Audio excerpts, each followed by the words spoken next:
sendiri dengan ayat-ayat yang telah diajarkan oleh Nabi SAW dan doa-doa yang beliau ajarkan untuk pengobatan ruqyah namanya. Ruqyah syariah. Tentu ada buku sendiri panduannya, tapi yang paling mendasar Bapak Ibu bisa coba membaca. Kalau misalnya sering emosional atau merasa malas sekali kalau beribadah, malas interaksi dengan pasangan halal kita, dengan suami istri, sering bertengkar, anak terlalu nakal, ya, di rumah selalu gelisah, maka butuh ruqyah syariah. Ruqyah yang paling sederhana Bapak Ibu bisa terapkan adalah Bapak Ibu membaca untuk diri sendiri, gitu kan, ayat-ayat ruqyah. Kalau yang paling dasar itu membaca Al-Fatihah sekali, Al-Ayat Kursi sekali, Al-Ikhlas sekali, Qul Huwallahu Ahad, Al-Falaq sekali, dan An-Nas sekali. Ini yang mendasar dulu.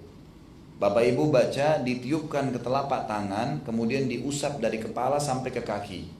Diusap dari kepala sampai ke kaki.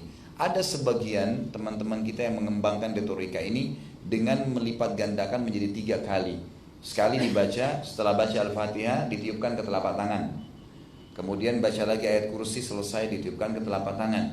Qul Huwallahu Ahad sekali, selesai ditiupkan ke telapak tangan. Kalau Bapak Ibu bisa baca sampai 3 kali lebih bagus. 3 kali, kan gitu. Kemudian baca Qul Huwallahu Falaq, kemudian ditiupkan ke telapak tangan sampai selesai. Setelah selesai ya, kemudian baca Qul Huwallahu Nas, ditiup ke telapak tangan. Kemudian diusapkan dari kepala kita sampai ke kaki. Niatnya membentengi diri dari semua sihir dan setan-setan yang ada. Kalau Bapak Ibu akan ruqyah syariah, semua ya, penyihir atau dukun yang pernah mengirim setan ke ibu atau ke bapak, pernah mengirim sihir, itu akan berasa.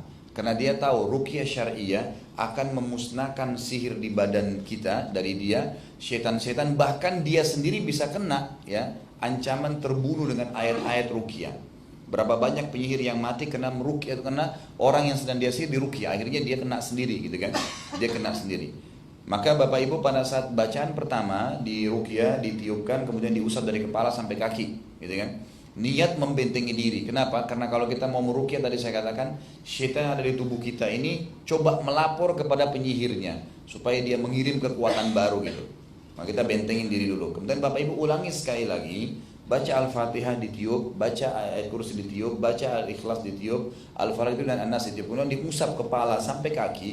Niatnya menghancurkan dan memusnahkan semua sihir dan setan di tubuh saya. Jadi diusap-usap, gitu kan, diusap-usap dari kepala, telinga, terus sampai ke kaki. Biasanya kalau kita ada interaksi atau ada sesuatu berhubungan dengan masalah ini, alam-alam setan dan jin ini, maka kita akan merasakan di usapan bacaan yang kedua ini mungkin terasa kesemutan punggung kita, mungkin kepala kita tiba-tiba pusing, mungkin tiba-tiba mules mau buang air, mungkin tiba-tiba sendawa, gitu kan, bisa terjadi. Maka Bapak Ibu tetap aja jalankan, diusap-usap punggungnya, kakinya, mohon maaf, sampai daerah kemaluan diusap sendiri dengan tadi telapak tangan yang sudah ditiup dengan ayat ruqyah sampai ke kaki.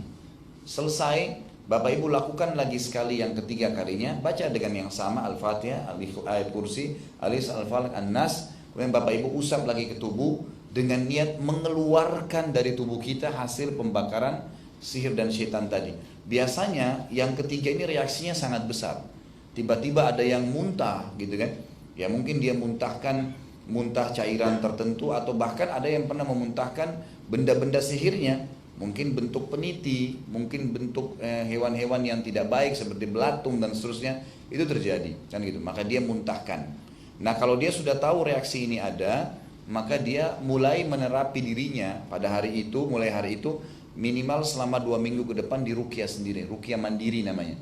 Bacain pagi sore, Bapak bacain begitu. Ya, Bapak Ibu bacain dirinya sendiri. Juga bisa dikembangin kalau Bapak Ibu mau lebih baik pengobatannya menggunakan daun bidara. Tahu daun bidara ya, Bapak Ibu? Kalau tidak, di search aja di Google, tulis daun bidara, nanti kelihatan daunnya.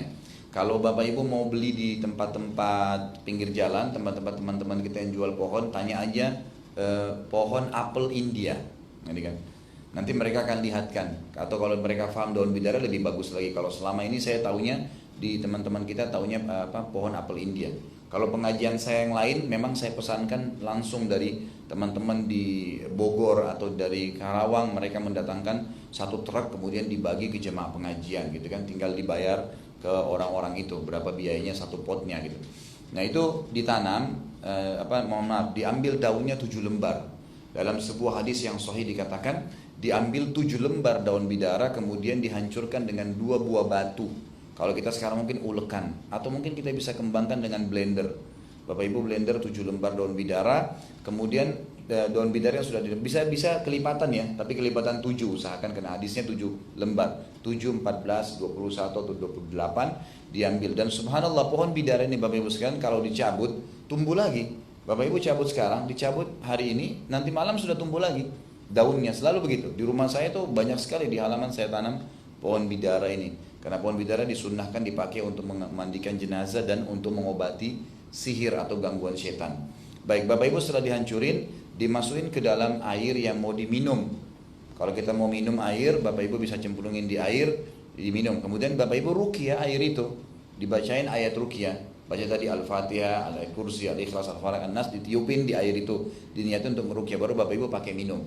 Lebih bagus lagi kalau airnya air zam-zam gitu kan. Kalau enggak air biasa enggak apa-apa. Juga boleh meruqyah ya, dengan air biasa. Air biasa, air dari keran kamar mandi saja, diambil di ember, kemudian dihancurin daun bidara, dicemplungin dalam air tersebut, kemudian Bapak Ibu masukkan telapak tangannya dalam ember, kemudian Bapak Ibu sambil baca ayat ruqyah. Tujuannya masukin tangan ini untuk mengaduk daun bidara tadi yang sudah kita masukin. Nanti Bapak Ibu sambil baca Alhamdulillah, a'udzubillahiminasyaitonirrajim, Bismillahirrahmanirrahim, Alhamdulillahirrabbilalamin, sampai selesai waladhdallin, ditiup ke air itu, niat untuk menjadi air ruqyah. Baca ayat-ayat ruqyah tadi. Kemudian airnya ini bisa Bapak Ibu pakai untuk meruqyah diri dengan cara mandi. Diambil satu gayung, terus diambil airnya, digusap-usapin di tubuh. Jadi nggak usah satu ember dihabisin dengan mandi gebiar-gebiur, tapi diambil satu timba, airnya diambil seperti orang pakai balsem, diusapin di tubuh kita dengan niat untuk menghancurkan sihir-sihir itu. Ini juga sambil lakukan 2 minggu. Juga kalau rumah sering gelisah. Di Jakarta nih Bapak Ibu sekarang ada rumah, selalu di dindingnya ada semut dan banyak sekali gitu. Dia sudah berusaha bersihin tetap tidak bisa. Setelah rumahnya diruqyah itu hilang semutnya. Iya. Dan itu ada orang yang sering bertengkar suami istri, jadi nggak jadi sudah berhenti bertengkarnya. Anaknya nakal sekali, jadi berubah dengan ruqyah rumah. Tadi ruqyah rumah dengan cara air yang sudah dibuat ini, Bapak Ibu bisa diambil kemudian beli alat pel baru. Jangan pakai alat pel yang lama. Air yang itu bisa dipakai untuk ngepel lantai kita. Dan bisa juga diambil semprotan setrika, kemudian diisi air ruqyah, disemprotin dinding-dinding halaman-halaman rumah kita. Ingat, dalam Islam kita nggak butuh penjaga rumah dari jin. Semua syaitan disuruh keluar, nggak boleh ada. Baik kita ataupun rumah kita nggak butuh. Jangan Bapak Ibu bilang, oh nggak apa-apa penjaga saya, enggak. Atau Bapak Ibu mau berusaha untuk punya khadam atau pembantu dari jin, itu nggak boleh. Kita dalam Islam tidak boleh berinteraksi, nggak boleh nikah, nggak boleh ngobrol, nggak boleh makan, nggak boleh apa-apa sama jin. Mereka alam lain, kita alam lain, nggak boleh. Dan kita khalifahnya, kita nggak boleh minta tolong kepada jin-jin itu. Makanya Allah mencap kufur dan musyrik orang yang minta tolong kepada jin. Dalam surah jin diturunkan khusus membahas ayat 1 sampai ayat 17 gitu kan. Jadi Bapak Ibu bisa menyemprot tapi hindari barang elektroniknya. Nanti Ustadz Khalid rusakin TV saya gara-gara saya semprot gitu kan. Jadi bukan itu, tapi dindingnya disemprotin gitu kan dengan niat membacakan ayat ruqyah. Insya Allah 2 minggu. Nah pengalaman yang pernah terjadi pada saat rumah di ruqyah 2 minggu, Bapak Ibu jangan heran kalau misalnya ada pernah terjadi, ini pernah terjadi ya. Pada saat di ruqyah rumah itu ada ular yang keluar, ada kalajengking, ada apalah macam-macam ya, ada laron dan seterusnya, itu biasa selama 2 minggu. Nanti rumahnya akan lebih tenang setelah itu. Di ruqyah, karena biasanya kita tidak sadar memasukkan jimat di rumah, tadi tanda kutip dari orang-orang yang dianggap pintar atau dukun-dukun ini, itu semua barang yang kita masukkan dari dukun atau peramal atau orang pintar ini, itu namanya buhul. Dan buhul ini semuanya ada setannya, semua ada setannya. Jadi jangan sampai salah paham walaupun cuma kertas. Ingat, jangan terpengaruh dengan tulisan bahasa Arab. Rata-rata di Indonesia penyihir itu memberikan kita lembaran bahasa Arab ya. Dan itu semuanya adalah kalimat kemusyrikan. Ingat, ayat Al-Quran juga Bapak Ibu sekarang kalau ditambah 1 huruf atau dihapus 1 huruf akan menjadi alat sihir. Ayat Al-Quran bisa menjadi alat sihir kalau ditambah sehuruf atau dikurangi sehuruf. Karena kalau sudah bertambah sehuruf bukan lagi ayat Quran gitu kan. Maka itu bisa dipakai untuk menggunakan, untuk dijadikan alat-alat sihir.